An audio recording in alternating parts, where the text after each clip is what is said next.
Nongeye kubasuzana none mbaye ikaze mwese mudukurikiye kuyu muyoboro mushya aho bashimira cyane kuba mwarakanze subscribe.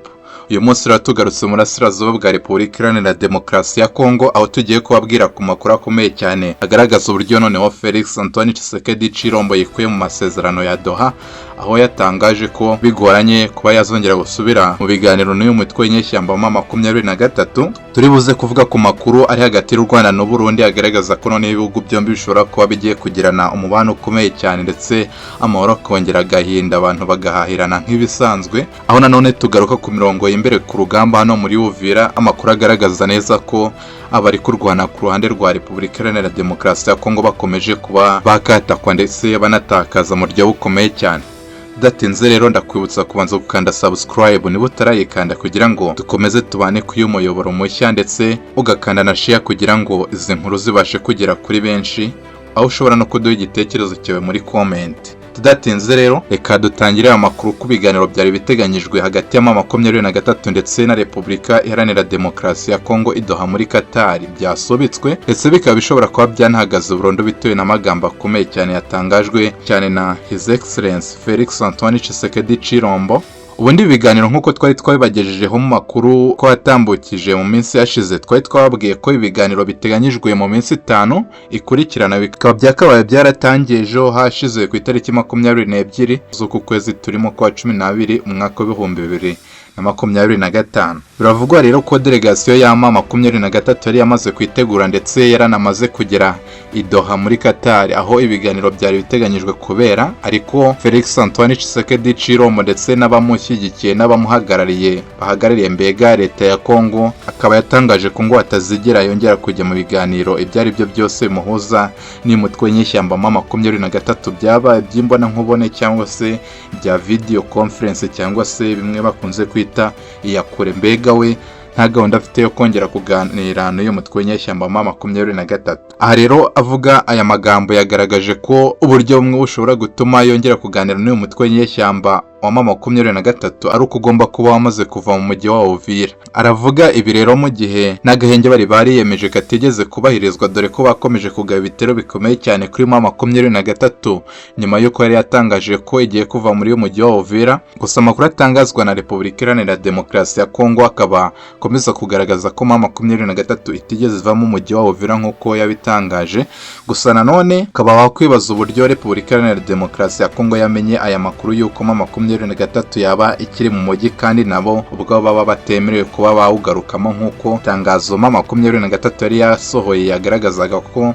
ikeneye abasirikare cyangwa se ingabo zidafite uruhande zibogamiye kugira ngo abarizo ziza kurinda umutekano w'abatuye mu mujyi wa Uvira. Aya makuru nanone ya Felix Antoine Tshisekedi Chilombo araza asanga ubufasha bukomeye cyane bwamaze gushyirwa hagaragara bazanywe na Leta Zunze Ubumwe za Amerika. Bigaragara ko ari bwo rero uyu perezida ari kwishingikirizaho cyane yihenura kuri Qatar no kwikura mu biganiro, akaba rero ari gushaka kugaragaza imbaraga kuko ngo iri ari ikoranabuhanga rya Leta Zunze Ubumwe za Amerika ryageza no muri intambara zizajya ryifashishwa mu kugenzura amashusho yose ya muvuma za 2023, ndetse ngo bakaba banabasha kumenya ubwoko bw'intwaro bafite n'ubushobozi bwazo, mbega bakamenya ibirindiro barimo, mbega bagafata amashusho yose ashoboka agaragaza uburyo 2023 ihagaze, bagaragaza ibirindiro barimo ku buryo buzafasha FARDC ndetse n'abafatanyabikorwa bayo bagiye batandukanye kugira ngo bazagabe ibitero ku birindiro bya nyabyo bya 2023 ku makuru yize bazajya bahabwa n'iri koranabuhanga bamaze gushyikirizwa na Leta Zunze Ubumwe za Amerika kugira ngo ribafashe guhangana n'umutwe w'inyeshyamba 2023. Ibi rero bikaba nanone bihangayikishije cyane ko Leta Zunze Ubumwe za Amerika ari umwe mu bahuza bari bakomeye cyane hariya i Qatar. Nubwo ibiganiro byaberaga muri Qatar, ariko Leta Zunze Ubumwe za Amerika nazo zari umwe mu bahuza bakomeye cyane. Gusa ubu ngubu biragaragara ko zamaze kwihuza n'uruhande rwa leta, mbega zikabugama cyane. Ibi bishobora kuba bigiye gutuma noneho 2023 yongera gukaza umurego, mbega igashyiramo ingufu cyane kuba yagaba ibitero bikomeye, ikongera igafata n'uduce dutandukanye, ndetse ikaba yanasubira mu mujyi wa Uvira nyuma y'uko yari yamaze gutangaza ko yawuvuyemo, kuko ibiganiro byari bibahangayikishije, mbese bari bawuvuyemo bashaka kubahiriza bisa naho noneho byamaze guhagarara ku ruhande rwa Repubulika Iharanira Demokarasi ya Congo. Tugarutse nanone ku makuru ari hagati y'u Rwanda n'Uburundi, ni amakuru meza kandi ashimishije cyane. Biravugwa ko ibihugu byombi byamaze kugera ku gufata ibyemezo bikomeye cyane byo kongera gukomeza umubano uri hagati y'ibihugu byombi mu biganiro bagiranye mu minsi mike ishize,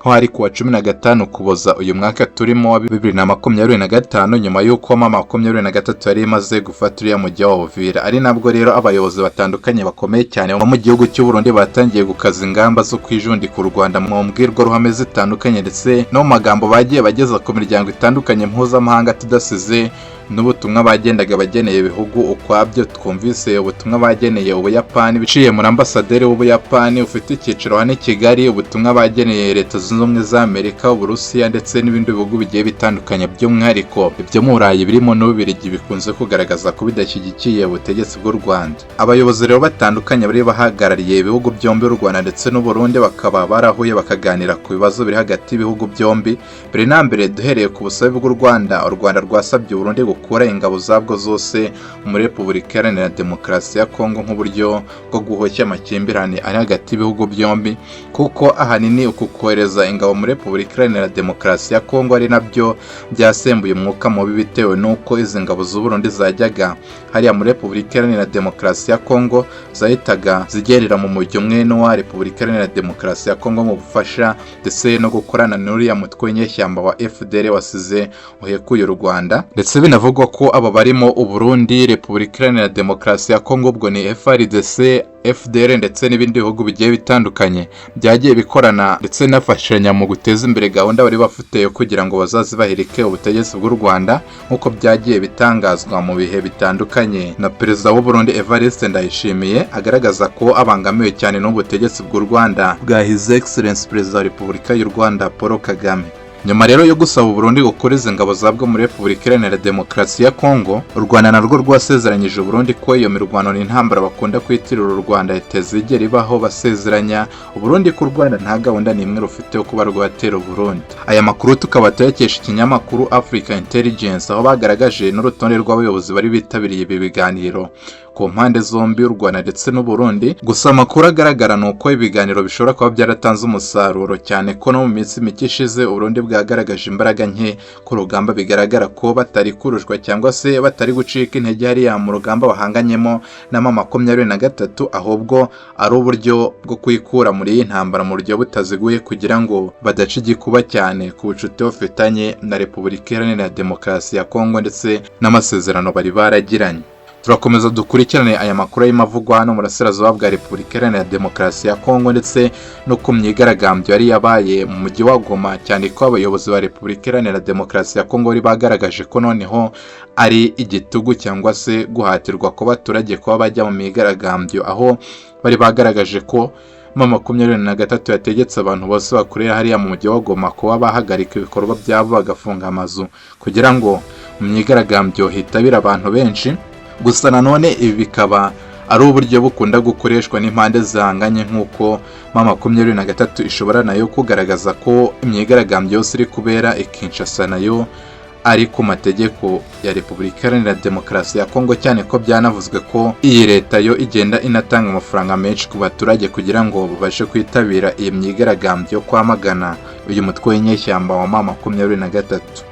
Ndabashimira mwese twari kumwe, mbashishikariza kongera gukanda subscribe kugira ngo ibiganiro byacu dukoze bijye bitabibageraho, ndetse n'izindi nkuru zose zijyanye n'umutekano by'umwihariko hano mu karere k'ibiyaga bigari. Ndabashimira cyane, mukomeze kugira umunsi mwiza.